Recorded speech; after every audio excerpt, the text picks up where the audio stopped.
welcome to possibly the oddest podcast this side. You know when you're browsing YouTube and you get to that weird side of YouTube? We're that side of podcasting. We are the Odd Pod. I'm Stacy Kruger. Who are you boys?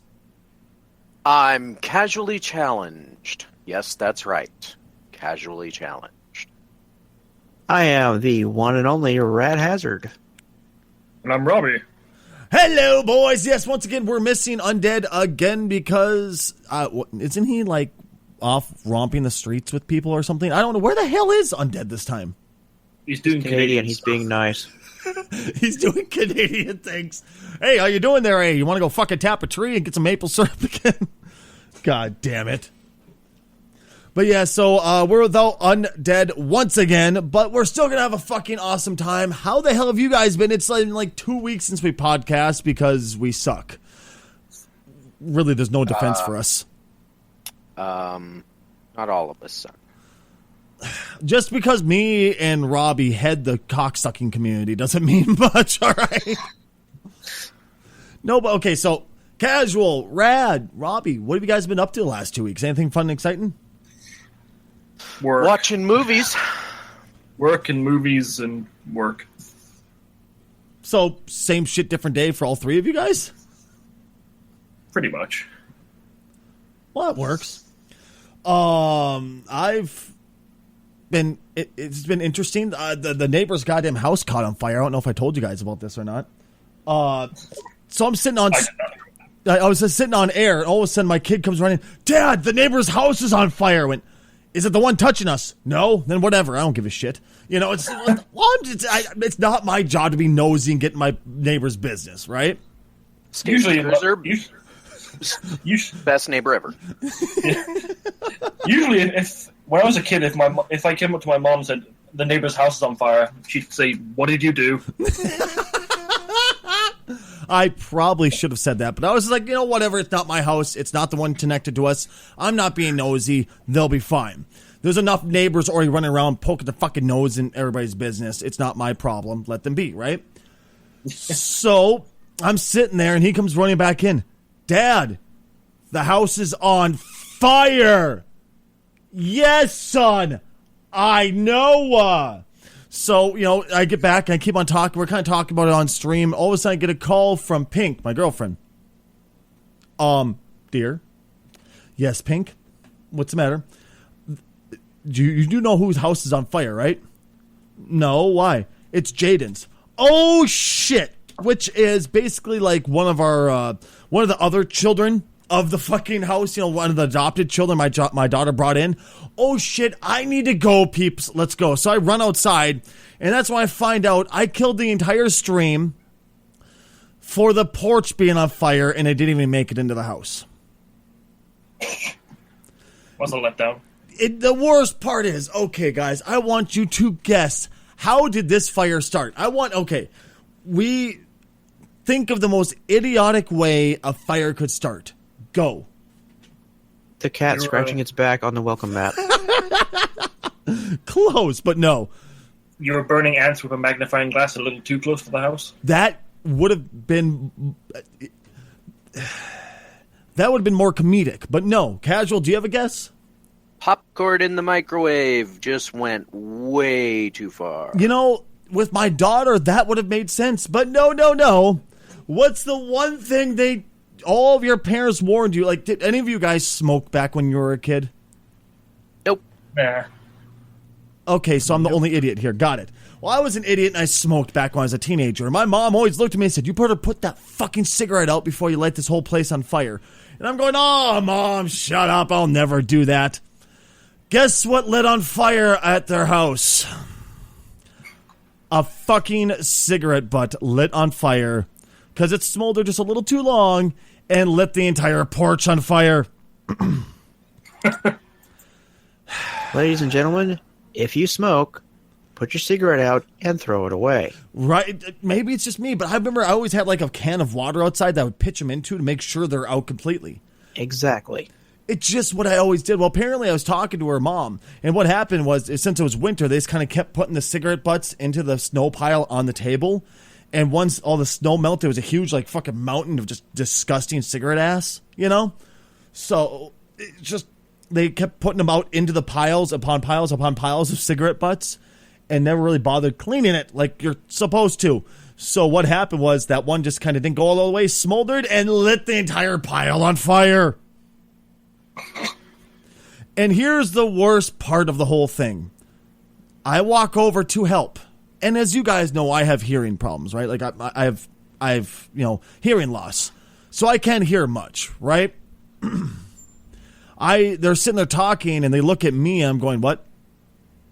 Are you talking to me? They're like, oh no, we're not talking about. Okay, sounds good. Well, if you do need to talk to me, I'm uncomfortable in public as it is. I can't go out in public.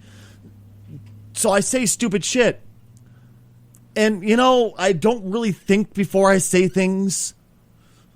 So I was just like, oh, but if you ever just need to let me know something, I can't hear you. So just go ahead and make smoke signals. Oh shit.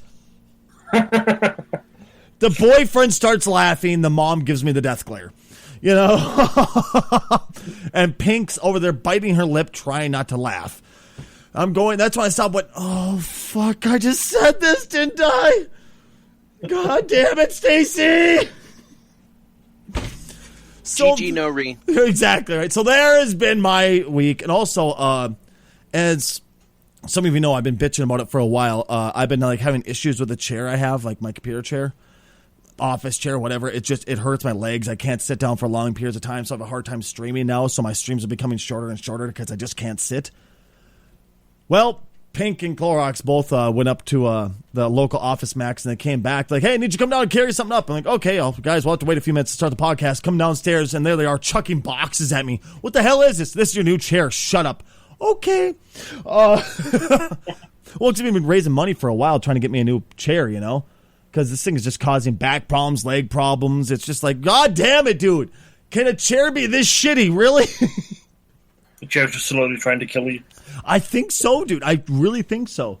The best part is I took a quilt that Pink's grandma made by hand and been using it as a cushion for this chair. Well, what I'm going to do, it's been there for a while, so I've been doing nothing but farting into it and just getting the balls, nasty sweat kind of smell into it. So what I'm going to do is walk up to Pink tonight when she's like, hey, can you bring me a blanket? Sure, just chuck this at her. There you go, sweetie. Go snuggle that. Just wrap it around her face like a chloroform blanket. Take in my essence. Accept my love. And in other news today, Stacy is now single. In other news of disappointment, besides my relationship, Ghost in the Shell. Apparently, it's been a disappointment. They're saying by the end of it, they're going to be losing about $60 million. Apparently, I haven't seen this yet. I know you guys have, and I know one half of you have seen the anime, the other half hasn't. What the hell happened with this movie? Go ahead, Robbie. You haven't seen the anime, so I'll let. Well, I don't know. I really enjoyed the movie. Like I said, I haven't seen the anime, but going into it, I figured. I don't know. I wasn't really sure what to expect because I hadn't seen the anime, so I was kind of going in with lowish expectations, and I enjoyed it. It wasn't one of the better sci-fi films. I've seen way better sci-fi films before, but So walking in from not seeing the cartoon, it was a decent flick at very least. I enjoyed it. Yeah, I think. I don't know if I'd see a sequel because I didn't looking at the film. It seemed like a pretty consistent single story. Okay, well, I don't know what they'd do with a sequel. Without getting into spoilers, what were some of the best parts you thought? Was it just the action that was the best? Was it the acting that was decent? What was good? It was. I like the action because the character has this ability where she can turn invisible and then reappear. So I figured that was pretty cool. Can I have that power in real life, please? Oh, there was a scene where she chased this guy down and she was fighting him in ankle deep water, but she kept turning invisible. and like punching him, and like just the way he flipped up in the air, the water spitting off of him. I thought it looked really cool. I really like the design of the city. Okay. It's very like futuristic and makes me think of what if augmented reality goes the way I hope it goes could look like in the future. Okay, cool. So all around generalized positive opinion. Casual. After seeing the anime yourself and seeing the movie, thoughts? Okay, so I thought the movie was better. Now, I thought the movie was better only because the anime, to give, without getting too involved, the anime, the what do you call it? The title, Ghost in the Shell. Mm-hmm. It's about machine man and what makes a soul, etc. It's a very philosophical movie. Okay. Yeah. And the anime gets very heavy into its own internal philosophy. There's a couple great action scenes, but here's the thing. I have seen the anime recently. Okay. I think most people that have seen the anime probably haven't seen it in a while, or they remember it with nostalgia glasses, even if they have. I'm a little bit more... I take everything in stride, and I tend to criticize things even after I've seen it, 100 times. The anime is slow. And the philosophy is confusing. Like, it tries to go into the whole soul and all of that stuff, but it tends to just feel a little bit preachy at times, etc. Okay. So the movie was very Americanized, and I'm not talking about the whitewashing. We can discuss that later. Okay. Why has that been such a term lately? Damn it. Because it's becoming a huge problem theoretically. But okay. here's the thing. The movie condenses all of that down into a much more what I would call palatable experience. It increases the action and it decreases the philosophy. Now, the problem with that is that those that have seen the original, and most of the critics that are watching this movie have, they're all comparing it to the original source material. Like, there's no critical reception of this movie where somebody's not comparing it to the original. And on its own, I think it is a better movie than people are giving it credit for. Okay. Yeah, I felt the movie worked good just as a movie on its own.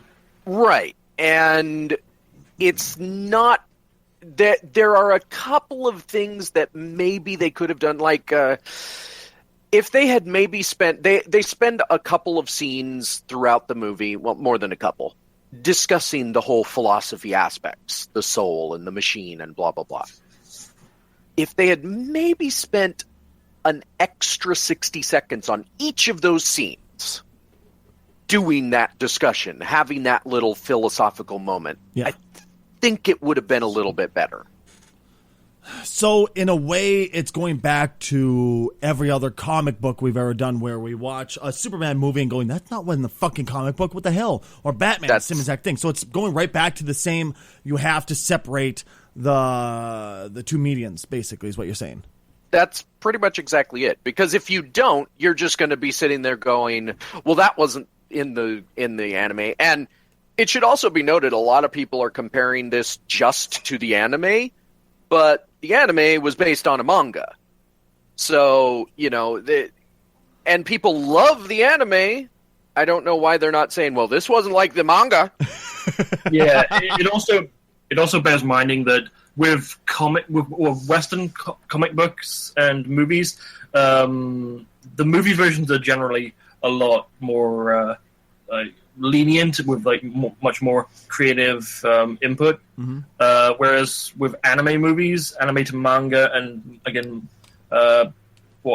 manga to anime to usually it's anime movies are made by the Japanese, but they're a lot more exactly. So it's like a 1-for-1. For like from the manga to the anime is like a recreation of the manga itself. So I think people were expecting a lot more like to be completely like the manga or like the anime exactly, but it wasn't. And you have to keep in mind it's the Americanization of the movie on purpose. Like, it's not just being Americanized because it's made by some American filmmakers. It's being Americanized because, let's face facts, American movies sell the best globally. Yeah. So they wanted it to be a mass market film. I would also like to point out that Ghost in the Shell movie, the anime, I'm sorry, came out in 1995. At that time, manga in the United States was like nowhere to be found. You would have had to go to very specialized places, and you would have had to know what you were looking for. Uwajimaya. No. What? It's a store. I was like, what the hell did you just say? Hey, I don't know if it's a chain, but it's a kind of Pacific Northwest-ish store thing. There's like a couple of them. It's called Uwajimaya, and it's like an Asian market, and they have like Asian bookstores. Oh, okay. So at that time, the anime would be slightly more accessible and somewhat easier to find. You know, so like because that was the beginning of the satellite TV and things like that. So it would make sense that more people have seen the anime than actually read the manga that it comes from. Well, like I was reading some stories on Ghost in the Shell though, and it didn't seem like most like there were a chunk of people who were doing that. Well, this wasn't in the manga, this wasn't in the cartoon, blah blah blah blah blah. But it seemed like the most part people are just unhappy with the movie in general, and that's why it's tanking so bad. I just don't get why. It's okay. So this gets into movies in general. Okay. The criticisms generally boil down to whitewashing, style over substance, been there, done that, and comparisons to the original. Now I've already talked about the comparisons to the original. Whitewashing, that's an argument that we've already had on this, and it's kind of the same argument. The problem is the style over substance, people are looking at it and saying, well, it was really flashy, but it didn't have anything to say. And again, this gets into the whole, they watered down the philosophy so that it was more palatable. The other problem is that people are saying that it's nothing new. And they're also comparing it to movies like Blade Runner and, other movies that have, RoboCop is another perfect example. Fucking RoboCop. Because those movies have done it before. Yes, they have, but why can't we have another one that does something interesting in a slightly different way? It doesn't have anything new to say. I will agree with that, but who cares? It's got something new to show. See, I don't get that argument because, look at comic books, really.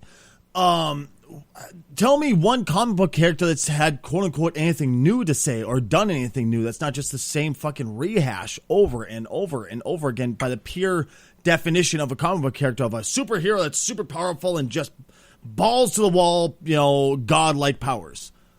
What the fuck else is there? Yeah, that's why I can't stand that argument of, well, it's not saying anything new. Well, who gives a shit? Enjoy it for what it is, man. Right. But you could argue the same thing about the problem is people want their cake and eat it too. They want something new, but they want it to be just like the original. So kind of in a way with Call of Duties, in a way, where they want exactly the same game, but they want something new in it too.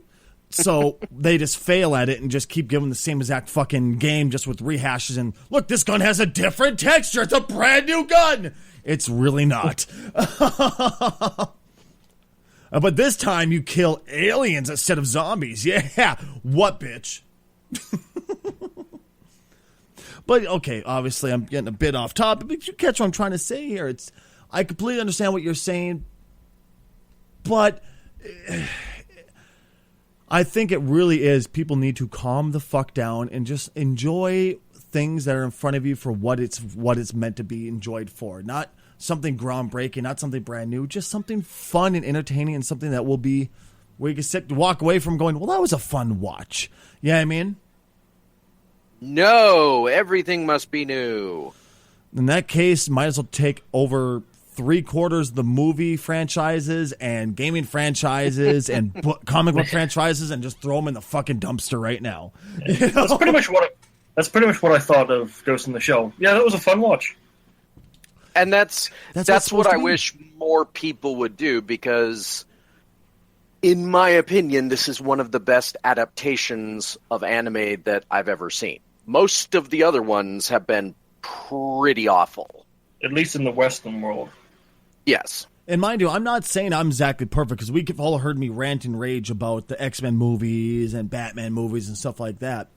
But I still try to enjoy it for what it's meant to be enjoyed for. Yeah, I mean, it's just when they do something really shitty by using way too much CGI or something like that, that's what I'll dig at. But if it's just enjoying a movie for the sake of enjoying it, absolutely. You know? No? Okay. Everyone's like, just shut up, Stacy. You sound like an asshole. Well, that's always true. God damn it. All right. Robbie, you brought up something yesterday when we were discussing ideas for the podcast, and I thought it was a fantastic idea, and I hope y'all were sitting there thinking about it.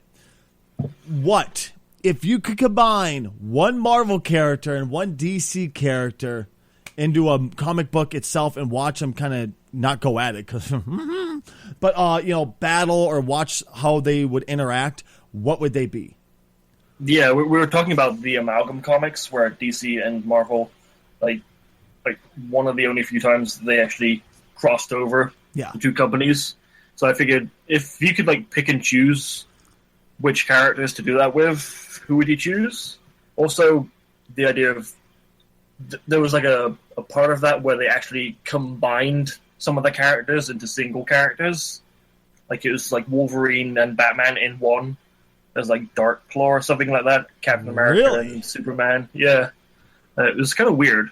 But I figured not only how they would interact, but if you could combine them into a single character, which characters would you choose for that? Oh, to combine them into one character. Jesus H. Christ. Oh, I was thinking put them into a comic together and see how they'd interact. To combine them together? We can do both. To put them into a comic book together and watch them interact, by far Deathstroke and Deadpool, to watch those two interact. Come on, because one is a direct rip-off of the other. That's why it'd be so fantastic. Yeah, I mean, and also just because one actually has powers, the other one's just a super fucking assassin. Think of how the two of them would work together, and just imagine how the battle would work out. I think it'd be fun. It'd be a fantastic read. Well, but aren't they just too similar? I mean, they're personality. No. Okay, yeah, but then doesn't it just become Deadpool with another personality at that point? Yes, I'll give you that, but I think that's what would make it fun. Because you would see the serious side of Deadpool when he's in Deadpool form, not just, pre-fucking scarred face form, but an actual masked up, suited up, out on the killing job Deadpool. And I'm more talking about the comic book version of Deadpool, not the movie version of Deadpool at this, mind you. But I think it'd be fun, because you would see Deathstroke, who is uber serious, all about getting his kill, getting it done, getting his money, and getting the fuck out. Just that serious side, and who's a lethal assassin because of it. And then you'd see the goofy, off-the-wall, schizophrenic Deadpool, who you have a hard time killing anyway, because he's just going to fucking grow back his limbs anyway. So you're going to have the master assassin chop off an arm, and he's just, are you fucking kidding me right now? Puts it back on, gets back to going. Yeah, I mean, I think that's fantastic. I love that thought. Watching the two of them just decking it out, And also, who the fuck would win? Honestly, I have no idea. Yeah, I mean? Because I think Deadpool is awesome with the gun. Deadpool would win. I don't know, man. I don't know. No, he's unkillable. If you chopped him into small enough bits, I think you could kill him as long as you scattered him far enough apart. But I do get what you're saying. He is unkillable for the most part. But goddamn, Deathstroke is just so lethal. But at the same time, Batman, who's just a guy with a shit ton of money and nothing but determination, kicked his ass. Never killed him, though. Never killed him because he wouldn't kill him. Would Deadpool stop before killing him just because they would put that rules on him in the comics, or would he continue going? No, Deadpool will be Deadpool. Exactly. So I want to say that it would be a more interesting fight, and it might actually turn out better because Deathstroke would know Deadpool's not going to stop before killing me like Batman would. So I have to up my game. I have to actually try to kill this guy. Yeah, I mean, well, I kind of, I don't know. I kind of see it as a stalemate almost. Like, Deathstroke wouldn't be able to kill Deadpool, but I think like he would be able to easily outsmart him over and over again. Absolutely. Like, Deathstroke would keep winning, but Deadpool would just keep coming back for more. Or would he be smart enough to trap him permanently? Well, he might underestimate. He may also underestimate Deadpool slightly because he's such an idiot. Very true. That's why I think Deadpool would win, because Deathstroke is such a serious character. Yeah. That Deadpool would just throw him off his game, and then you combine that with his mutant healing factor, and you just can't win against Deadpool in that situation. Now, if you were going to say Lobo versus Deadpool, I think Lobo would absolutely tear him to shreds, because if I'm not mistaken, I haven't read a whole lot of Lobo, but Lobo also has some sort of healing factor or something, and he's crazier. I'm trying to find out if he has the healing. I'm looking up right now for the healing factor. Lobo is basically he's like super like durable like Superman. Okay. Like he can go toe to toe with Superman. So he's got that level of strength to him and durability.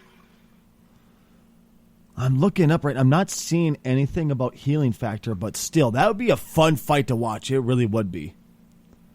God, that'd be fun. But I'm not finding anything about the. Oh wait, hold on. Superhero and sense, speed, stam, blah blah blah blah blah. Healing factor. Yep, you're right. Immortality. Oh my God! Could you imagine that fight? So basically, you're talking about a guy who's terrestrial, Deadpool, who's insane, who has a healing factor, and there's some other stuff that writers might throw in from time to time. And then you've got all that, plus instead of being terrestrial, he's cosmic, because he flies through space and he's like a bounty hunter or something.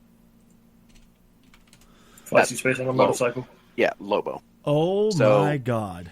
So I just think that in that instance, it still would be a fun fight to watch, because I think initially Lobo would just literally tear Deadpool in half and throw him aside, assuming that he would be dead. Yeah. And then Deadpool would come back and be unhappy that he was torn in half, and then do something to Lobo, and then Lobo would, and it would be kind of a back and forth for a while until finally the crazier guy wins. Yeah. Once again, though, the problem is with what ifs with stuff like this is the one who's going to win is the one you like better. Nothing more, nothing less. Yeah, I mean, yeah, that's true. Well, it's whoever you want to have win. Or whoever has the most money for the actual, like if it were being written. Yeah, true. Now, combining two characters together, I'm going to think about this one for a second. Robbie, do you have any ideas for you? Like either one, who would you like to see interact together, and also who you'd like to see combined? I don't know. For combining the two together, who I'd love to see combined, and this is just pure power play, but I'd love to see Darkseid combined with Ultron. It's like the mega, like the dictatorship of Darkseid with the cold unfeelingness of Ultron. Dear God, could you imagine that one? I feel like it would just be like a force of nature. Just, well, better throw in the towel. Earth's fucked now. Jesus, that'd be interesting. Because Darkseid, I don't know nearly enough about Darkseid as I would like to say I do. But Jesus H. Christ, what I do know of Darkseid, he is just wicked, he's mean, he's fucking terrifying alone. He's basically Space Hitler. Yeah. And he's borderline unstoppable alone. Yeah. Could you imagine the combo, though? Just that... Yeah, just one of the things that slightly bothered me about Avengers Age of Ultron was... I've always seen Ultron as being this cold, like, very mechanical character, and they humanized him a bit in Age of Ultron, which, I don't know, I see where they were coming from, but I kind of would have liked to see, like the very robotic voice and expressions of Ultron. Do you think they're trying to make it so people could connect with the movie better in a way? Yeah, I do. I think they were doing the Marvel thing, which, by the way, is working. That is making everything friendly. Okay. Yeah, like giving a little bit of humor to all the things that they do. Because let's face it, without the humor, it would be the DC universe. Yeah, and like with like Ultron from the comics, he would say something along the lines of, he'd launch all the nukes in the world at each other and say, humanity's extinction has begun. There is nothing you can do. It's like basically just like finalized. Jesus Christ! I'll say this much though: I liked Ultron from the movie because he had a personality. I think it fit well based on how they created him in the movie because of him being, basically Tony Stark's thing. Like son or whatever. But I just love that cold calculating, just like, I'm going to kill you all, there's nothing you can do. Combined with Darkseid's just dictatorship. To me, that coldness is 10 million times more scary than personal ability, I guess. Yeah, because he's a machine. He has no feelings. He has no emotions. He's just like, yes, this is going to happen. Right, dude. Casual, do you have anything you'd love to say? I'd love to see, Scooby. Okay, so for fights, all of them. I don't care. I love it when superheroes and supervillains fight. So, give me DC, give me Marvel. That's why I love Civil War. Because it was like total fan service. We got to see nobody win, but everybody lose, and you can debate to your nth degree on who actually won all those fights. It's fan service to the ultimate comic geeks. Yeah. But in terms of combining characters, it's kind of hard. I mean, like, you want to do like what Robbie did, just combine two super powerful, ridiculous, overpowered characters. But I don't know. I'm thinking way weird. A character not many people know about who has been explored not enough in comics. His name is Jamie Madrox, a.k.a. the Multiple Man. Oh, yeah. And I would love to see his power combined with, like, somebody that shapeshifts. Ooh. So suddenly you have, not only can he make multiples of himself, but they can be different people. And mostly because I could see an exploration of that story as Jamie Madrox goes insane, right? He's been combined with I don't honestly know many characters that shapeshift. The only one I can think of is like Mystique. Apocalypse, or there you go, Mystique. So he goes insane, and he's gained somehow the power to shapeshift, and he runs away. And now there's all kinds of reports of things going bad from all over the world, various crimes that, aren't being solvable. And they realize, whoever's going to try and find him, they realize that it's the multiple man in various shapeshifted forms. Now you essentially have the Thing story where you don't know who he is, where he is. And he can replace anyone. There you go. How do you catch the man who can become anyone and be everywhere? Oof. Dun dun dun. Right? Now, God. I'm going to go back when it comes to combining together. What I think would be fun. Now you guys are going to be like, God damn it, Stacy, you are so predictable it hurts. Go ahead. I'm willing to take the verbal beration right now. But Deadpool combined with the Joker. And here's why. Joker alone is a terrifying character, am I correct? Like, if you get down to his bare basic psychosis of him, where he's just a pure sociopath, he doesn't care. Who he is as a character is just terrifying if you really think about it. We could all remember the scene at Arkham Asylum. What were you really after?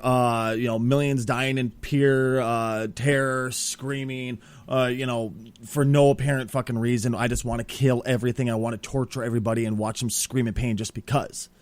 Now you take that and you combine it with Deadpool's regeneration plus his agility and his pure skill at killing. Could you imagine the terror that would come from that? Plus, you also think about Joker's master planning, where he's able to come up with these master plans of destruction and just pure chaos within a city. Yeah. Could you imagine what he could pull off? I'm thinking, because keep in mind that the Joker and Deadpool are two very different kinds of crazy. Oh, absolutely. That's why I'm thinking it'd be fun. Yeah, like Deadpool is much more, I want to say, whimsical? In a way, yeah, Kind of but I would say if you whimsy? took away the whimsical side and just kept just the schizophrenia and combine that with Joker's pure sociopathic tendencies, oh my fucking shit. Could you imagine how terrifying that character would be? I'd like to combine it with that psychopathic tendencies, but I'd kind of like to keep the whimsy.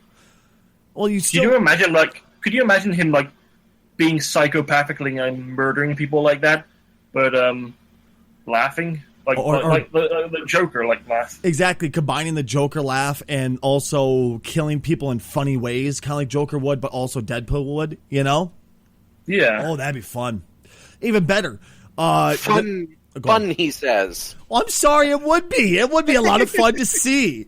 Well, not in real life, on a fucking page. Fuck you. Even better. I'm going to pull really far out. Because there was technically a comic book made about this.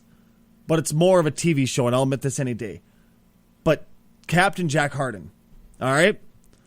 Combine him with someone like Colossus. Could you imagine this? Say that again, Captain Jack who? Harden from Doctor Who. Oh, Captain Jack Harkness. Yes, is it Harkness? I'm sorry, I thought it was Harden. Captain Jack Harkness combined with Colossus. Now you have indestructible skin, super strength, and impossible to die. And incredibly sexual. Exactly. Could you imagine that monster fucking Colossus dick swinging out as only Jack Harkness could?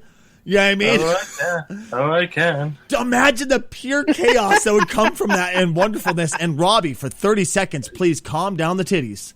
I got something for you soon enough. I can imagine the chaos coming from that. He's like, I'm already sitting funny just thinking of it. But imagine how fun that would be to read. Because it could be a force for pure good, from Colossus fucking goody two shoes, fucking sucking fucking Professor X's dick trying to be a good boy, to heartless playboy kind of pre-meeting up with the doctor where he was kind of a swindler, and also afterwards also still kind of off the wall, chaotic, kind of mercenary kind of guy in a way. Imagine combining those two personalities together. And with the powers, that'd be fucking fantastic, man. I think it'd be so much fun. Definitely. Now, Robbie, I get it. You like tentacles, okay? I get this. I understand. I know, you're all like anime, fap. I get this, okay? I found the best thing for you. Oh, really? I'm serious. I did. It's an anime malware that locks the files in your computer unless you play the game. So now you can look at all of your friends and family. Like, sorry, I can't leave my house. I have to unlock my files. Excuse me, I'm playing a game. Leave me alone.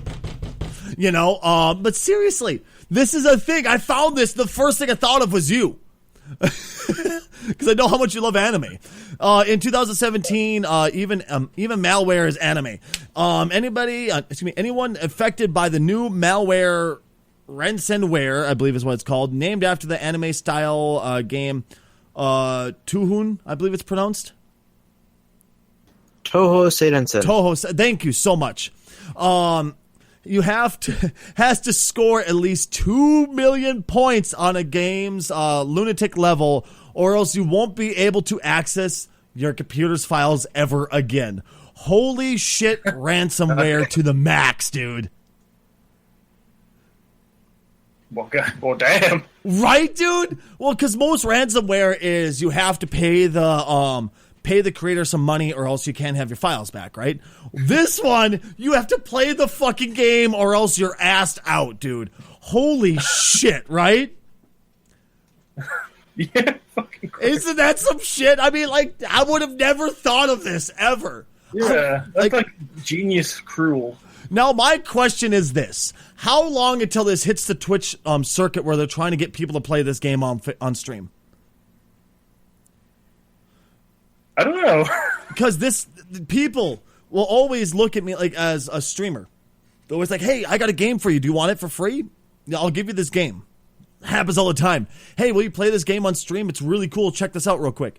And me, I'll never play a game instantly. I always do my research on it, and I'll always come later down the line after I played a couple other games I have already lined up. Because I try to keep a halfway decent schedule. Well, there's a lot of people out there who are much smaller time streamers who are doing anything they can to keep at least 2 or 3 people in the stream. So how many of these people are going to get nailed? Like, yeah, sure, I'll play the game. Just give it to me quick.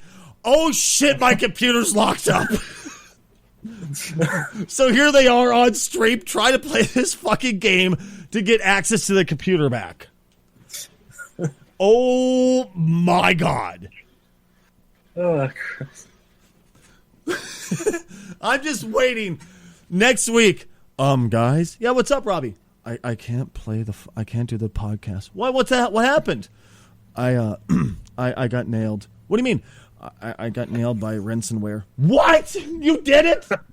Well, here's the actual warning that pops up. Warning, your system is encrypted by ransomware. What the hell is it? The captain, I'm not going to try to pronounce the whole name, encrypted your precious data like documents, music, pictures, and some kind of project files. And it cannot be recovered without this application because they are encrypted with highly strong encryption algorithms. How can you recover your files? It's easy.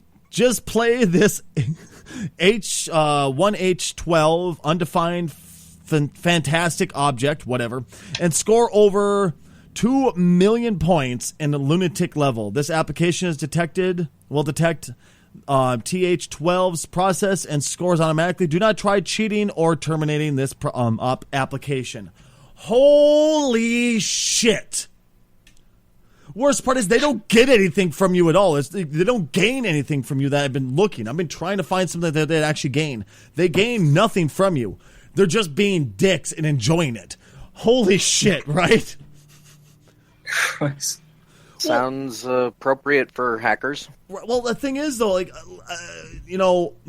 a good portion of the viruses out there will at least give somebody some type of gain as far as the, like, worms and stuff like that, so they'll get, some data from you. There's nothing. They're just being fucking assholes, man. I guess that goes back to the Joker. Some men just want to watch the world burn. Right, dude? That's exactly it. So there we go. That's going to be the new comic book character we're going to combine is the modern-day asshat hacker who made ransomware game with the Joker. Oh, God. Everybody's computer is fucked.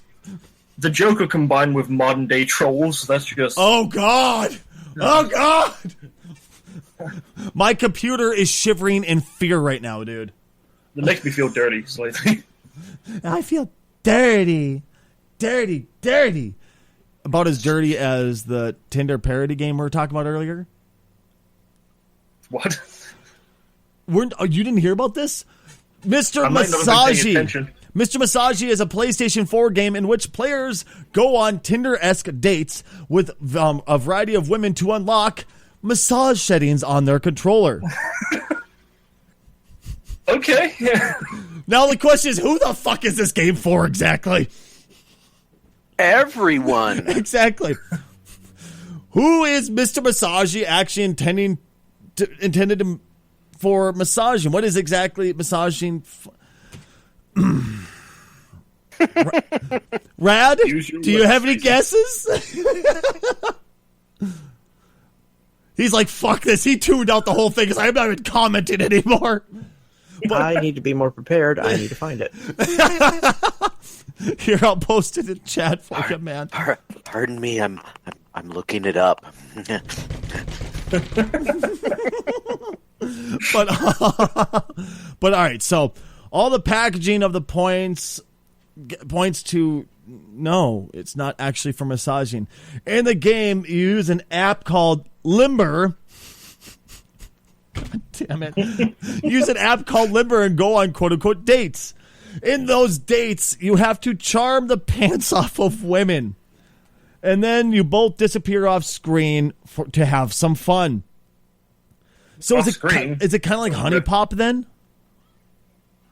But I suppose with Honey Pop, though, that's actually on screen, though, huh? Because you need to play like the Jewel game to watch their panties get wet and fall off and like they start fingering themselves or some shit. But at the end of this, you unlock a massage setting for your controller, which you can access at all times when you need a good rub. God damn. So it's like a masturbatory game with a peripheral? Pretty much. But the peripheral is your actual PS4 controller. Okay. They didn't even bother using like the Move one. Apparently, you don't even use the Move one, which is funny because you think of a wand. But all I could think of is, and they mentioned it in the article after I thought it, is remember that fucking Harry Potter broomstick that little girls love to get so they can go riding around their bedroom? Because you all remember this one, right? Yeah, they pulled it from shelves like immediately. Because how that even made it to store shelves, I don't know. Here's my question. Why the hell did it have to vibrate? I mean, if they would just gave it a stick with a broom and like put Harry Potter magic sounds on it, it would have worked just fine. But no, they had to take the next step up and make it vibrate. So why is Susan pretending to be Harry Potter all the time? I don't know, but she always screams, "Oh, Alfred," or no, Halfred, or what the hell is the big hairy guy? I don't watch Harry Potter. Hagrid. Oh, Hagrid. Oh, Hagrid. You're a wizard, Harry. Oh, God, I'm a wizard. I'll be your wizard. Oh! I can smell the lawsuits from here. Oh, God! Just give me the broom! Give me the broom! Oh, catch your snitch or switcher. What the hell was the game they played? Wasn't the snitch? Quidditch. Quidditch. I'll catch your Quidditch, you fucker. Jesus Christ. So, related to that, does anybody remember a PS2 game called Rez? Rez? No, I don't. Well, Rez was like a rhythm game for the PlayStation 2, and it's a musical rail shooter. Is what it's technically the genre. It has a peripheral That's a USB vibrator. Oh. Stop. It's an act. Okay, what did they call it? A vibrator, or did they call it like a fucking like game entrancing device or some stupid shit? A special package version of the PlayStation 2 release of the game, Res, was sold in Japan only, include a USB-based haptic feedback device. Of course it was Japan only. Oh god, I found it! Oh god! Vibrator. It looks like an egg! It's Smooth just computer mouse-sized peripheral that pulses in time with the music. where did they expect people to stick this thing? Stick that in your place of Wherever heavy metal. they want to. Oh god, keep playing the game. High score! Just fill the entire track list with heavy metal. There is also a driver for said peripheral for Linux. I love Linux so much. Fuck you, Windows, Linux Master Race. We just won right there, motherfuckers. It also has a device driver for Windows XP and Windows 2000. No. That's proprietary crap. We need to go with Are you shitting me though? Really? Oh my god. So you can hook this thing up and just go, all right, I want to listen. Just remember, go. Jesus Christ. As if you're playing, like, what was that fucking rock band? You're playing Rock Band, like, time to play fucking, oh, God, what was that one song? Dragon Force. Dragon Force. It's time to play Dragon Force. Jesus Christ, man. I don't have words. I don't have words for this. I need to buy this. Where can I buy this at? You play that on Twitch, you will be banned. Exactly. That's the problem, but I want you just to show people. They won't know. They'll just go, why is Stacy squirming in his chair so much?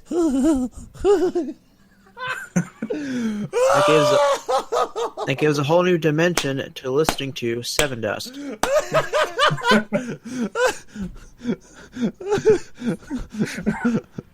Bitch is my favorite song by them. Why is that? Put this underneath their seat and find out. Oh, what just happened to the podcast? That certainly brings a new dimension to give me fuel, give me fire, give me that which I desire. God damn it. It's almost as bad as, okay, you know, WikiHow, right? Those have the WikiHow, like those wiki sites have like a WikiHow for everything, right? Like how to hook up Linux, how to hack my frying pan to make it work, but stupid shit like that, right? I never expected this WikiHow to ever come about.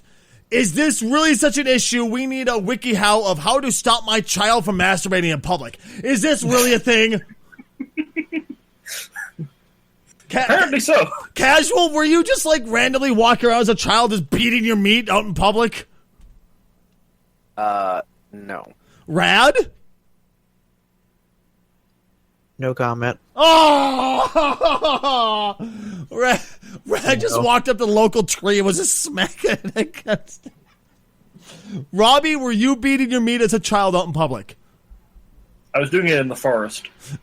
Well, okay, that's a gray area. But I've never once beat my meat in public. Well, I've done other things in public, but never beat my meat in public. You know, I could tell you a story about what I did in the middle of a crowd at Ozfest with a random woman, but that's a story for another time. But why do we need a WikiHow to stop your child from masturbating in public? Would you like to hear the steps on how to do this, guys?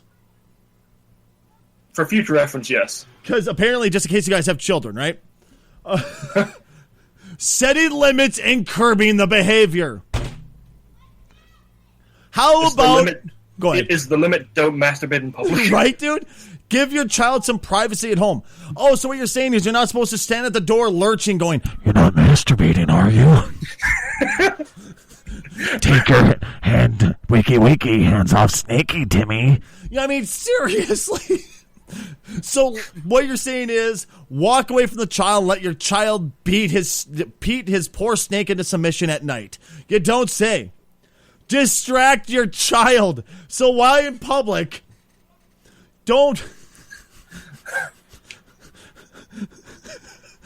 Ladies and gentlemen, Stacy.exe has stopped responding. Oh, no! Oh, no! So what you're saying is, if you're walking on public and little Timmy starts to look like he's getting a bit ornery, and starts to get a bit worked up, just look at him and say, hey, look, popsicle stand. Let's go get a popsicle. What the hell do they mean, distract your child? Hit him with a taser? You sure you want to give a masturbating child a popsicle?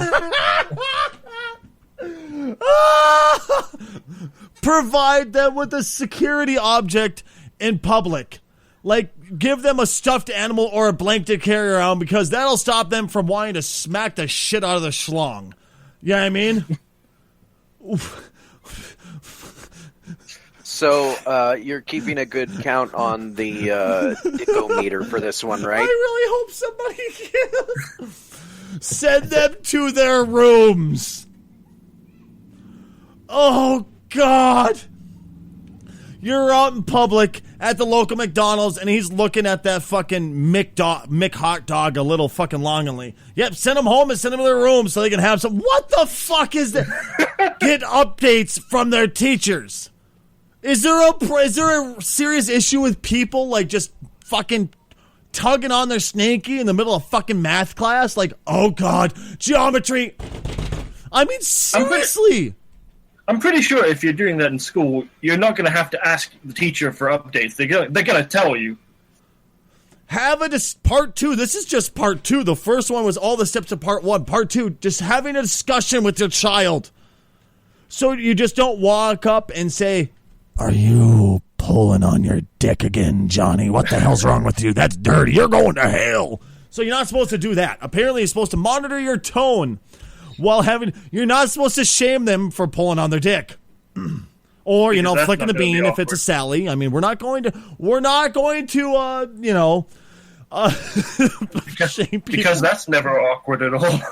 Just, hey, Tim, have you ever pulled on your dick before? Would you like some tips? I mean, what the fuck? Pick your timing perfectly. So you're not supposed to be sitting at dinner at the local Denny's with grandma and go, so I walked in on you pulling your dick yesterday, Tommy. What the fuck? Explain that there's nothing wrong with them exploring their private areas. Once again, pulling out the Bible and smacking them with them, screaming, they're going to hell! And smacking with it apparently is the wrong way to do this. You're going to turn blind and your hands are going to fall off. Give them options. So when I hear this, instantly I get awkward. Are we talking as in books? Like, what the fuck kind of options are we talking about here? Different kinds of lube. So, Rad, how about them transitions, huh? Let them know which is the best kind of Kleenex to use. Oh, God damn it. Stacy Kruger presents Parenting Penis Problems. Penis parenting. Rad, take us somewhere else, please. God, no. Oh, no. I'm fucking dead. Rad, just take us somewhere, man. You're good at this. Please do it. Oh my God. Damn it. Cheers, guys. I'm going to go die in the corner. So, speaking of something else you should not do, you should not write comic book characters as hilariously overpowered that you cannot use them. Oh, yes. Well, that's been something that's been going on for years now. It's since the beginning of time, really. Well, certain characters, like Superman, for example, have just had powers thrown at them over the years that you come to them now, and it's a big deal when you depower them. Because for other heroes or villains to even have a semblance of a chance, they have to be severely depowered or have the IQ of 5. So Hulk, in a way, I guess? when he's in Hulk mode? Well, I would say one of the most undervalued, overpowered powers, like undervalued in the sense that people don't think of it as overpowered, but if you have this power, you're basically a god. The Flash. Yes. Speed, really? So, not just speed, but the kind of speed that you can travel back in time, you're going so fast. The what do they call it? The time stream or whatever they call it? Well, so in The Flash, he's always saying in the TV show. Okay. I'm not too familiar with the comic, but I can't imagine the comic is much better at handling it. In The Flash, Barry Allen, the Flash, is constantly saying things about the latest villain of the week that he's not fast enough to stop him. Yet, he's fast enough to go back in time. So, how is he not fast enough? You know, that's something I thought about for a while, because I remember watching, what game was it that we were playing? Injustice. I was playing Injustice, and I saw him get on a huge hamster wheel and start running to bring people across dimensions. That's the cosmic treadmill. What the serious fuck? Wait, that's an actual thing? Yes! Yeah. Yes, it is. The cosmic Yes. treadmill is an actual thing for Flash in like Justice League era. I legit smashed my face on the wall because I couldn't handle it. I was like, that's the dumbest thing I've ever seen in my entire life.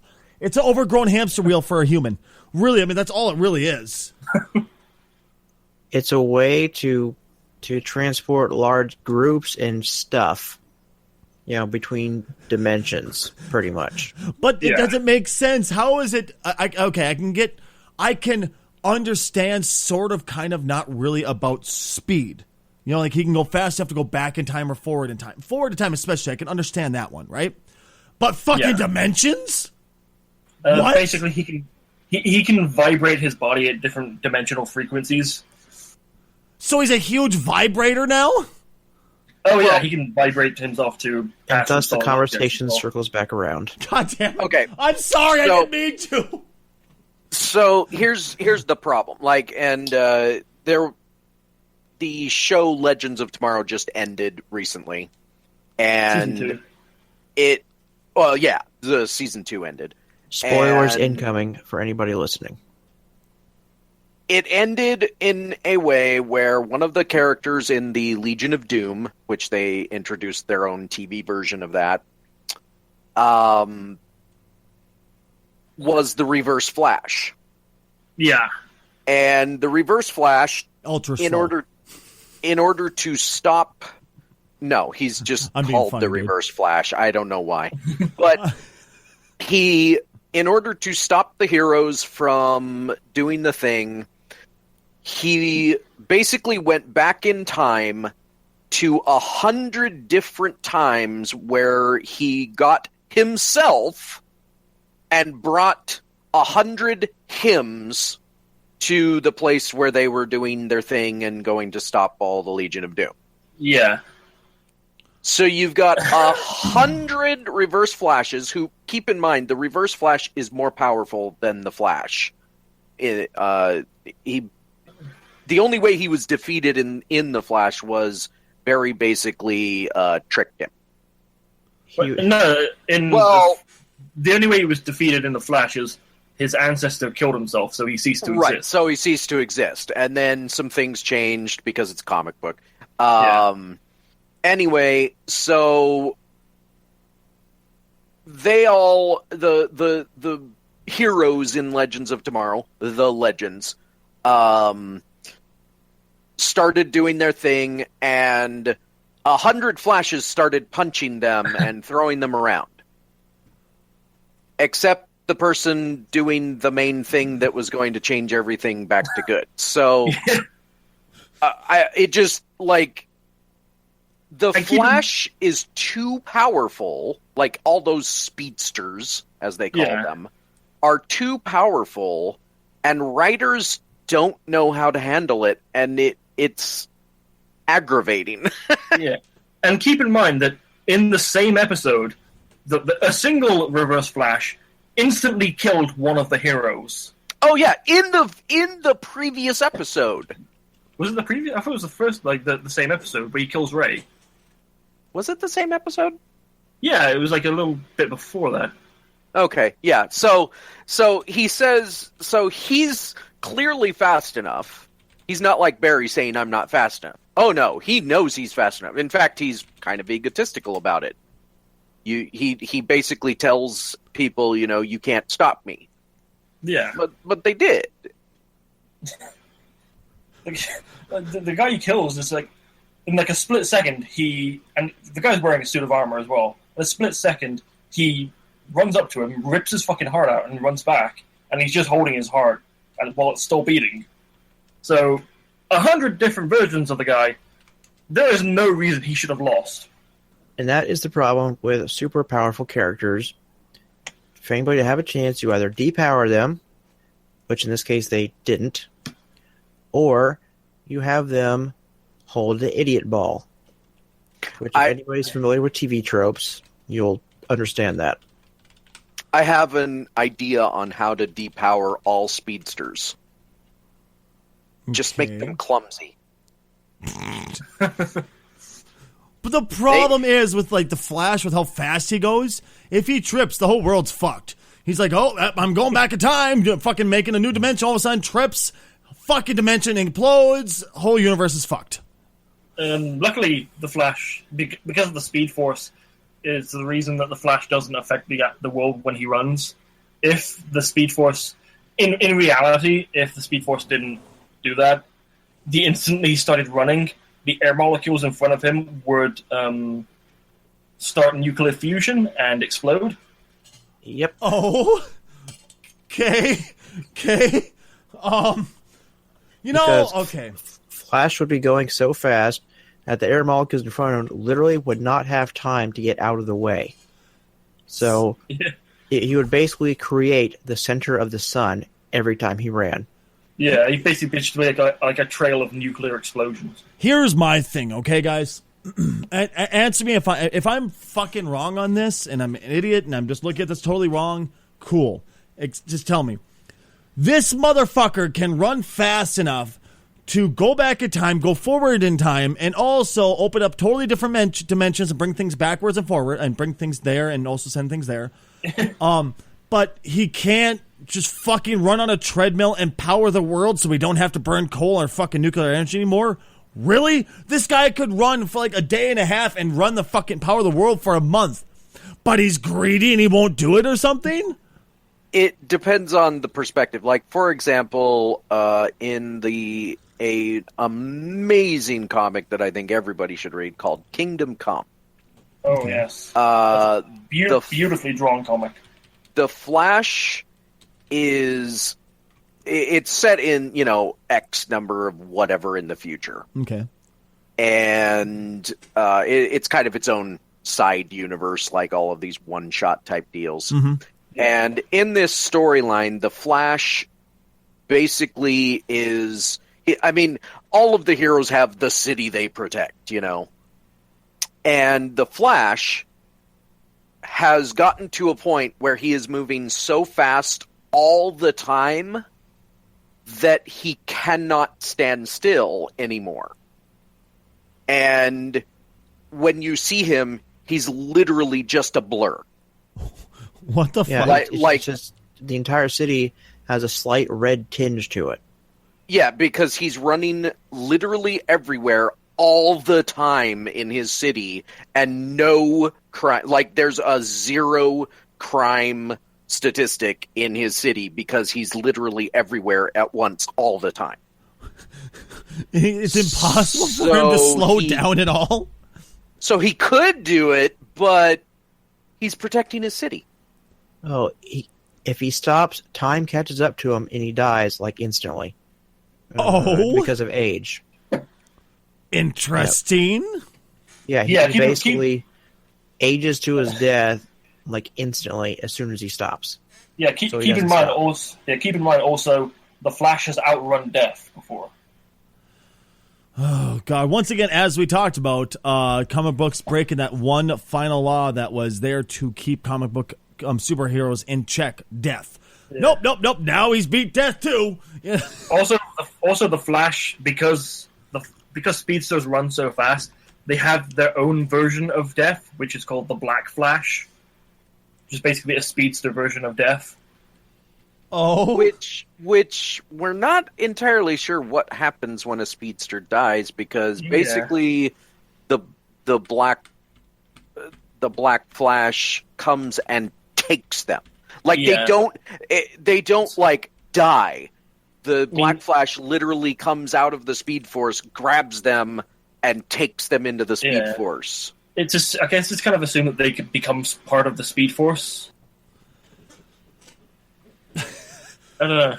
So it's kind of like Final Fantasy VII and the live stream? Kind of, I guess.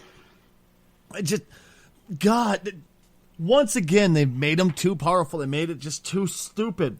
I don't get it, man. I just don't get it, dude. You are not meant to understand the Speed Force. Well, another thing I never understood, and this is kind of off of comic books. This is going into gaming now, but do you remember that trend that was really big? It was huge. It was just out there. Was the Steam box. Does anybody remember those? Yes, I remember there being a lot of them. The what now? Well, that's about the best way to say it too. The Steam box. It was, headed by the game distributing company Steam. Valve. Valve. Thank you. I was really confused at first because I saw like a news article on the Steam box. Then later I saw a new one with like a completely different picture. I was like, wait, what?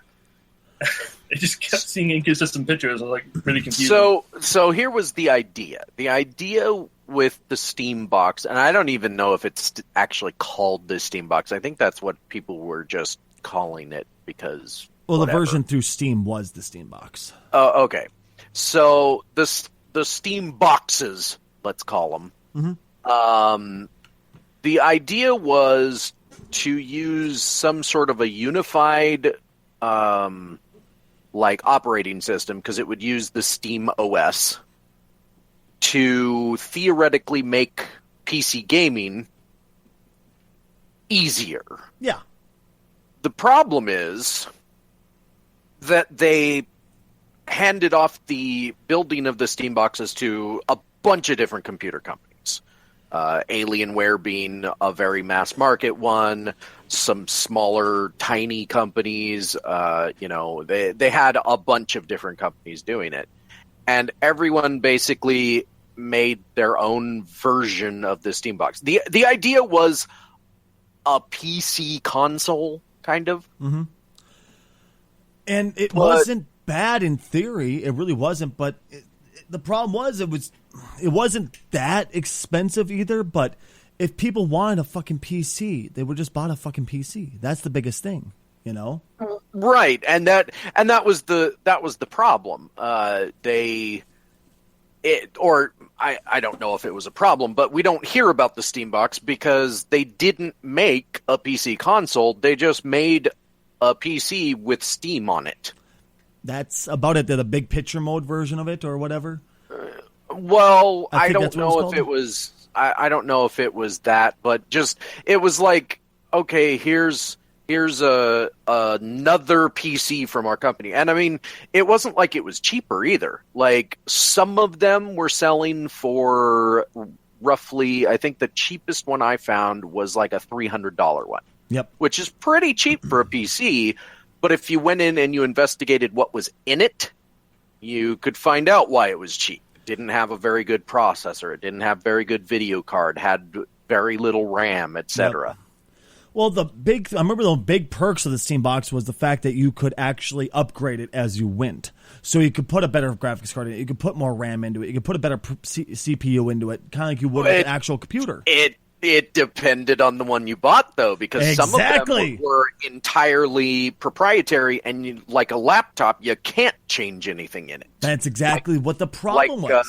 the Alienware version, for example, it was one of the cheaper versions, ironically. I love that you hit on this because that's what I was just about to talk about. It was like $400 or $500. Mm-hmm. It had it decent at the time. This was 6 months or a year ago at this point, so it's way outdated. Yeah. But it came in a box that it came in a case that was compact. Yep. Because the idea was you plug it into your TV and you use it as a PC that is like a console. Yep. But it's not. And then other companies went the complete opposite with it. And I went to one company to see what they were doing with it, and basically you're just building another PC. It was like a full-on tower. You could go anywhere from, I think the base model started at 1,000, and depending on what you shoved into it, it could go up to like $6,000. Exactly. I think the fatal flaw for it was this. One, they let 1.5 million companies make it, kind of like the, what was it that... There was some console out there that let a whole bunch of different companies make it. It wasn't the CDI because that was just Philips. Well, there was different versions of the same console through the Philips CDI, so maybe you could kind of look at it with that. But one, it was that. Again, they didn't make it exclusive for Steam OS. It wasn't exclusively Steam OS, so you could put Windows 10 on it or Windows whatever on it, and that was one of the big fatal flaws in this whole thought. One. And two, the fact that you could build. I could take one of my scrap towers I have around the house, throw a okay video card in it, okay processor, okay RAM, throw it up on the TV, and it'll be just as good, if not better, than most of the ones you could buy at the store. And just put the Steam OS on it, and it works exactly like the Steam. It would work just like a fucking Steam box, except it's just a tower. Yeah, right. I mean, that's where the biggest flaw came in, is that you could do this in your own home for cheaper. And it just wouldn't have the Alien on it, through Alienware. And that's the thing too, is especially there were a couple of them where you couldn't put any other OS. Like they didn't offer any other OS but the Steam OS, so it was only a gaming computer. Yep.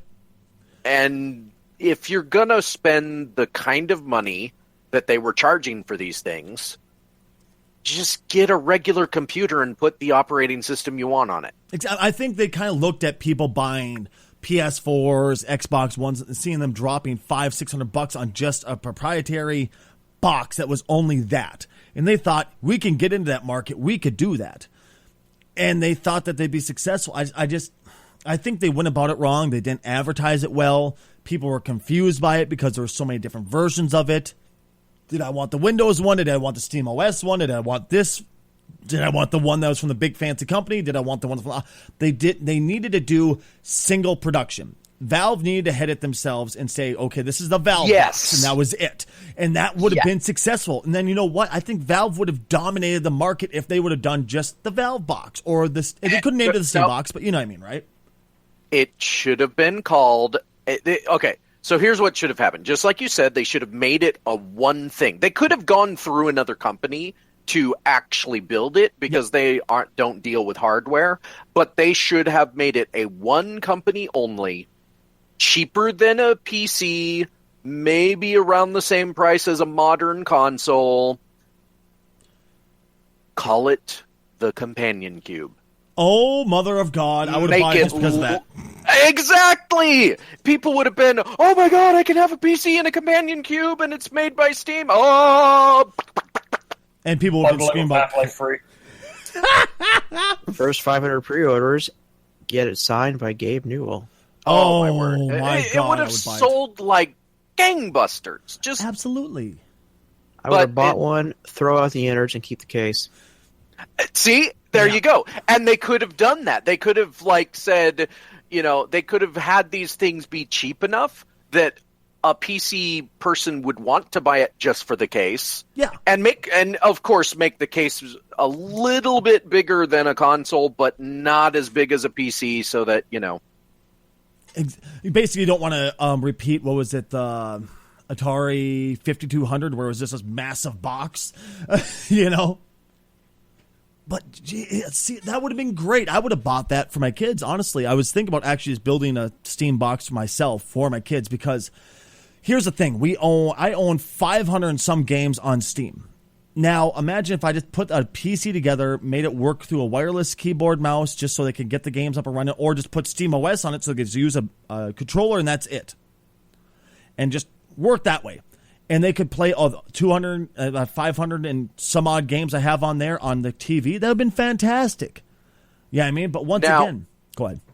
Now, I will say one thing that I think sort of works, but they're not pushing it enough, is the Steam controller. Yes. Now, I don't personally like it because I'm so used to my twin sticks that I just can't not have my twin sticks. Yeah. But if you are somebody that wants to play it, that is used to keyboard and mouse, and you're looking for some sort of a hybrid controller, I think you should give the Steam controller a try because it really does mimic as best as it can the mouse usage and then having the rest of the controller be a normal controller. I saw it and somebody told me they really, really enjoyed it, but it's just me. I like the PS4 controller, the style of that. Right. But again, I'm assuming you're a controller user. Like you when tend I'm forced to. Oh, okay. Well, otherwise, I try to do PC. I try to do mouse and keyboard at all costs, but I use a controller when I'm forced to. Yeah, I mean, right. Yeah, I'm the opposite. I love controllers. So. Oh, okay. If I can get away with PC and with mouse and keyboard, I will always do that because it's always more comfortable for me. I always felt I had way more control and stuff like that. You know what I mean? Generally speaking. Exactly. Because Binding of Isaac plays better on controller. Oh, absolutely. I, to this day, don't know how people play with that on keyboard. I don't know how. That is still a matter of opinion. Oh, absolutely. I just don't know how, though. It blows my mind. I don't know how people can even attempt to play a game like Super Meat Boy or Dark Souls without a controller. Right, dude. I've seen people play things like Dark Souls on the most crazy of things. I saw a guy who did a Dark Souls run on just a Rock Band drum set. Yeah. And all I could think of is, how fucking nuts do you have to be to pull that off, you know? Well, way crazier than me. Right, dude? Right? Not as crazy as the guy who played Skyrim using potatoes. I remember seeing that. That was insane. It was clever as shit, but it was fucking insane, you know? Holy shit. And for any Overwatch fans out there, I know, Stacy, you have your own opinions about that. I just don't enjoy it. I don't have anything against it. There's a character named Lucio who's very like DJ oriented. Okay. Someone was able to control that character using the turntable controller from DJ Hero. Holy shit! Really? Yes. That's fucking cool.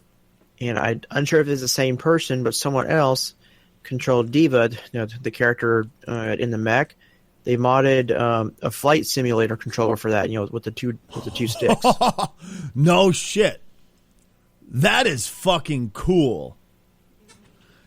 To me, that I love that, and it blows my mind because it shows the ingenuity of people who make things work. Yeah, I mean, who will look at a challenge and go, "Yep, I'm up for that challenge. Let's make it work." Yeah, I mean, that's so cool to me. What the hell is going on out there? Oh, I guess my outside is down. I'm sorry. I don't know if you could hear it or not. I know you guys can't because I have a gate that goes to you guys. But I'm pretty sure it got picked up on the air. All I hear is outside, whoosh. I'm like, what the hell's going on out there? I look out. Apparently it's down. It's going straight up downpour outside. Oops. So if you guys are hearing mass amounts of rain and it's making you want to piss, I apologize to everybody who's listening right now. If I don't open my window, it turns into a fucking sauna in here. In the UK, when it rains a lot, we ask... What was that, I'm sorry? In the UK, when it rains a lot, we ask who's been singing. Jesus Christ. All right, so should we get down to our last subject of the cast today? Well, there's two subjects I want to get to.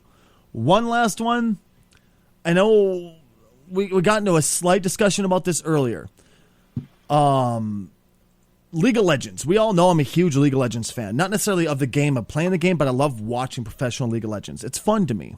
Hell, I even got a vinyl pop set that was limited edition. I have a vinyl pop of Thresh, of a Moo, of all these different characters. I love League of Legends as a game to watch. Well, just like many other professional games, such as football, basketball, baseball, all that, colleges put out sponsorships. Well, University of Utah just officially did a League of Legends varsity scholarship. I think that's fantastic. Absolutely amazing. Now, what are your guys' thoughts on this? Do you think that's cool? Do you like it? Do you think it's cheesy? What? I don't know. I don't quite get how sports scholarships work. Basically, you play the game for the college. The college makes money off of you through advertisements, through sponsorship deals, such as getting you keyboards, and you use the keyboard. This is in LoL's case, League of Legends case. You'll play strictly. We'll just say Corsair. You play strictly Corsair. You wear the Corsair logo on your shirt and on your stream. If you decide to stream, they make money off of that. The college does directly. If it's football, you play strictly Nike equipment. You make money. The college makes money off of you by you playing, wearing the Nike equipment and wearing the logo everywhere. That type of stuff. So the college actually makes money off of you playing, and that's how they're able to give you the free ride through college. Yeah. So, okay.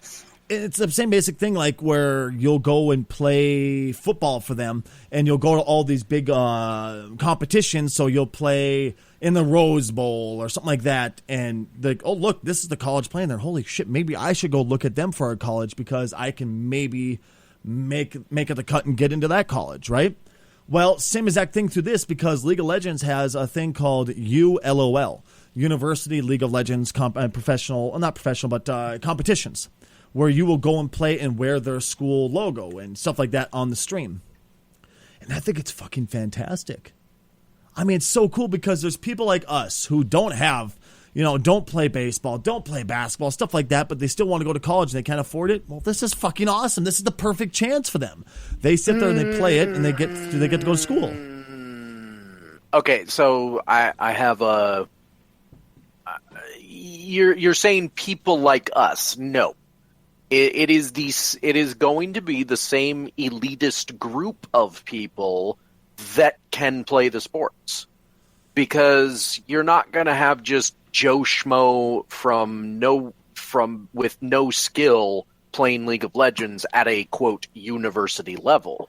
You're going to have to be up in the potential professional level. You are going to have to know how to play these games. Well, currently this game, at a level where you can compete and where people are going to want to watch you play, because that's what they're banking on. That's what the university is trying to get, is the same kind of exposure that League of Legends gets on Twitch. And the only people that get that exposure are the pros. I agree but disagree at the same time. I do agree that it would be people who are higher level and would be possible pros. But isn't that the same exact way as it goes for baseball, basketball, football, stuff like that? People who've played it and worked their ass off to get good at the skill, get good at the sport? Yes, but that's my point. You're saying people like us. Well, what's stopping you? I'm not good at games. Well, then you're just not going to get that. I mean, if you work your ass off of the game and get really good at it, then there's nothing stopping you. No, because I'm not. I've been playing games for 30 plus years. I'm never going to get that good. It's like saying to somebody, well, if you just play baseball for long enough, you'll get good. No, there are people that just are never going to get that to that level.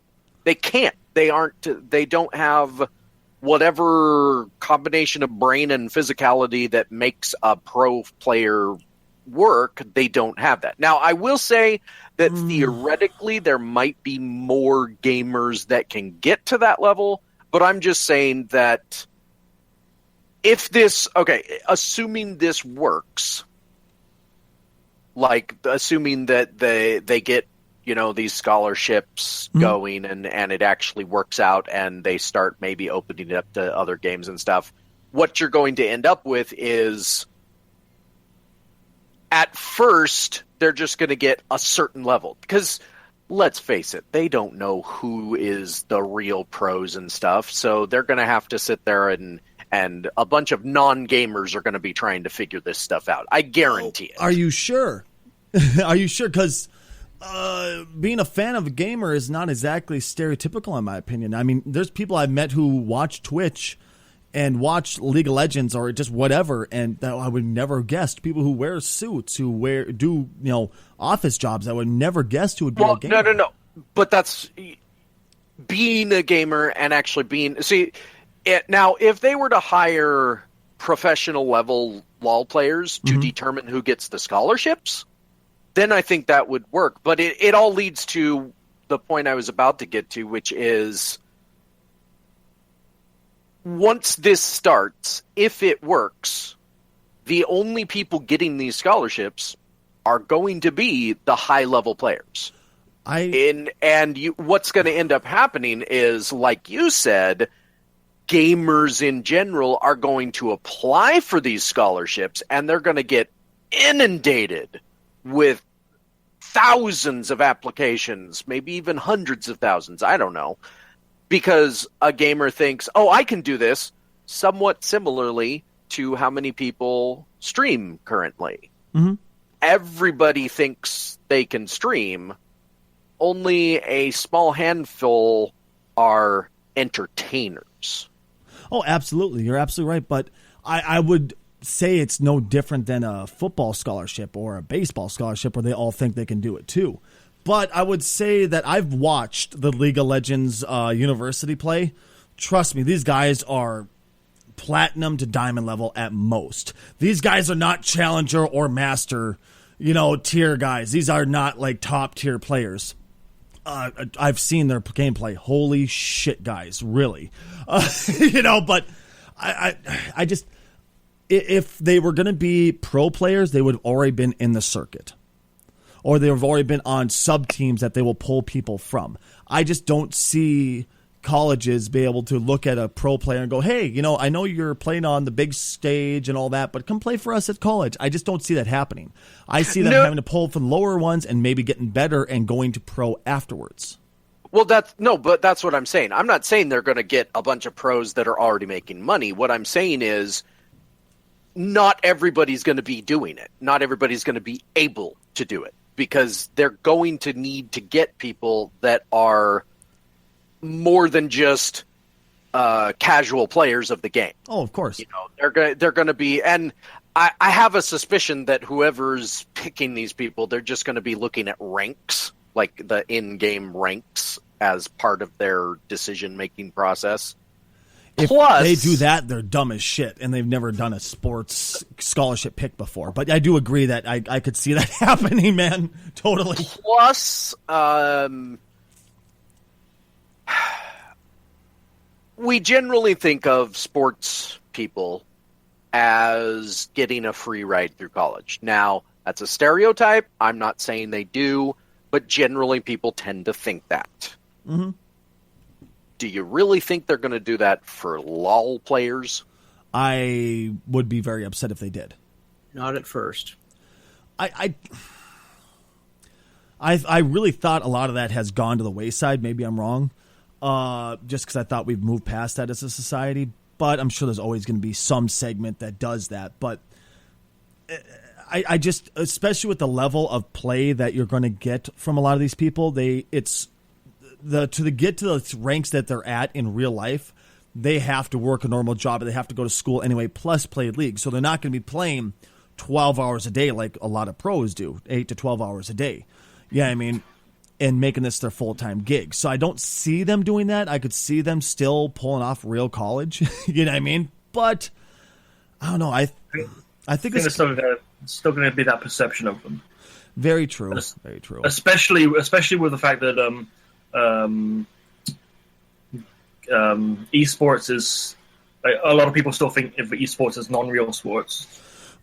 True, but it's starting to get steps towards it because look at ESPN. I can't remember what number it was, the ESPN 20 or whatever. Yeah. But one of them actually carried the Dota national championships, the international championships, or what the fuck it was called. Yeah, definitely. It was so cool. I was like, that's awesome, finally. Because I remember watching that one, too, on the stream, and it was amazing, Dota.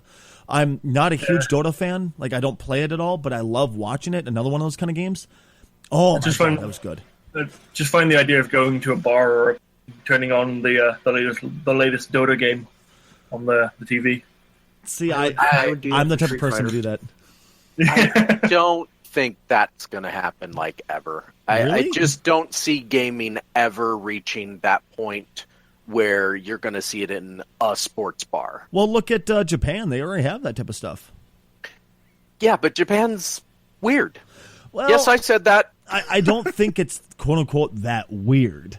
You don't think it's going to be like you don't think it's going to be like those 80s movies where they have like virtual reality suits with the World Tournament gaming? Now, I would also say this though. Okay, I take it back. I won't say never, but I find it highly unlikely. The place that you're going to find that it starts to change to that dynamic is if you see Vegas pick up League of Legends as a betting feature. Like they already have.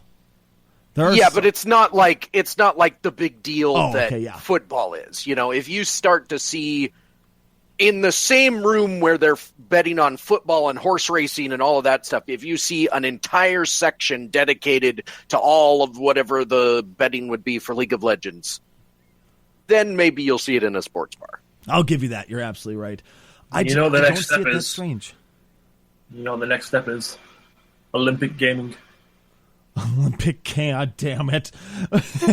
And then you shows them training. And they have like little tiny barbells on their fingertips and like sweatbands on their bottom of their fingertips, and they see them just 1, 2, quick, someone spot me. 3.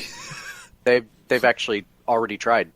Wait, They've tried to get gaming into the Olympics. I believe the last Olympics, and probably still trying.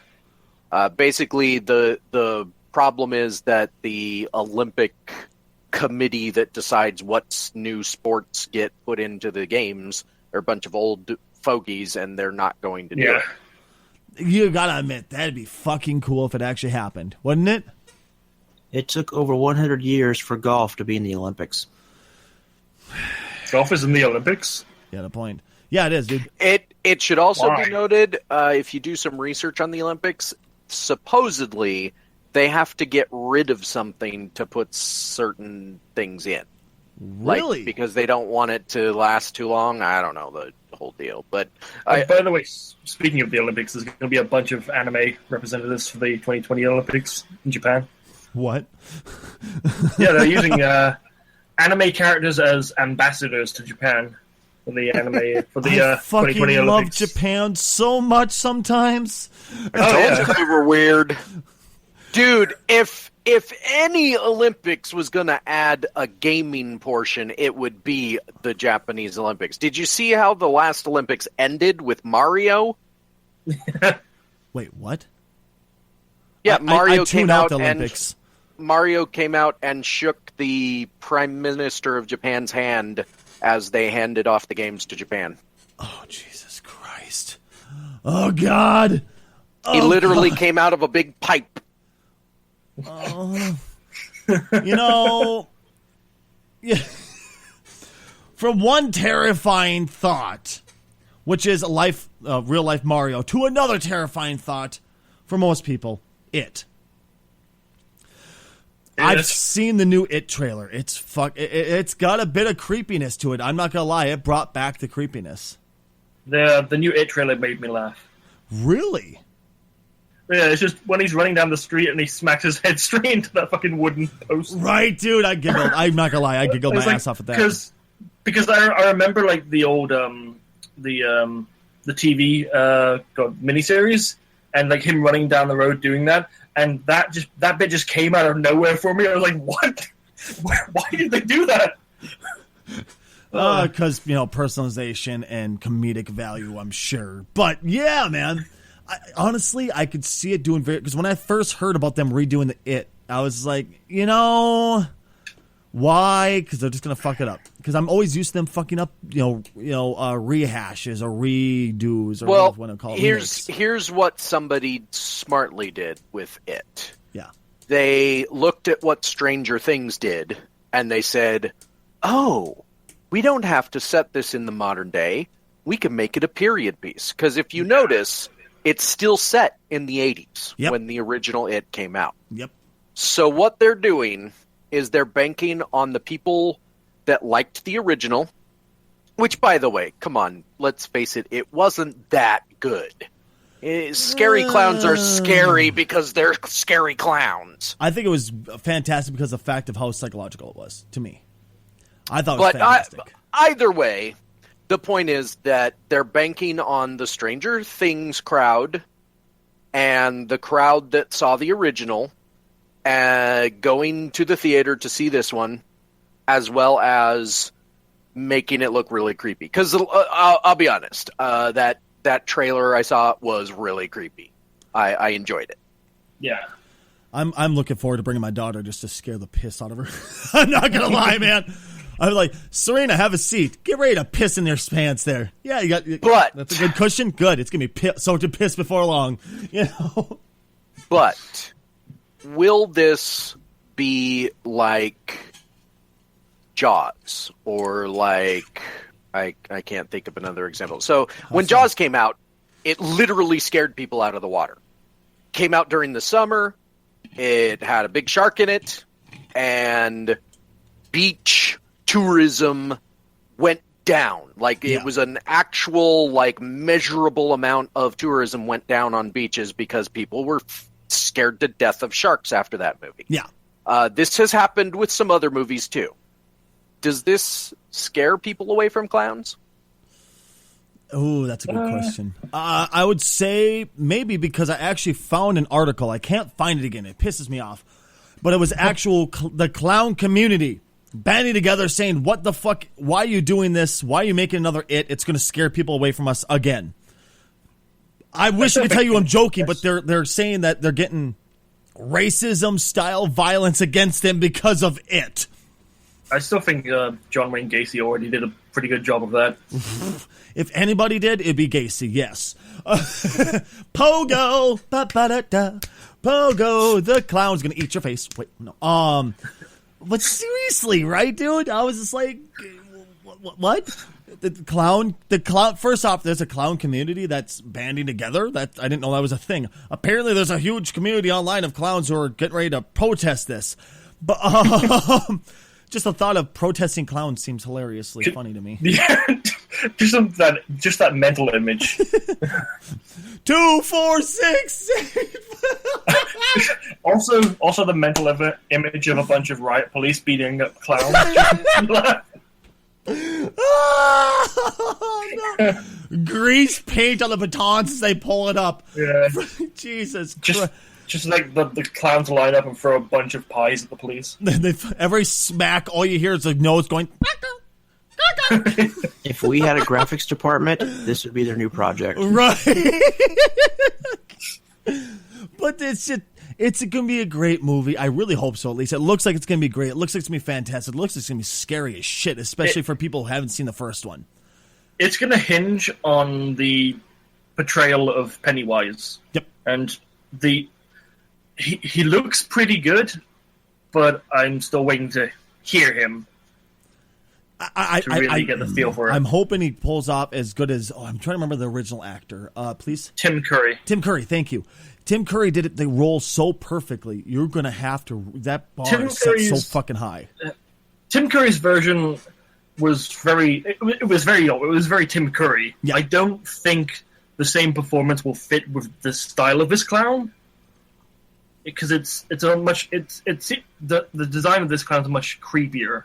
Yeah, I think they're going for more pure horror in this one rather than,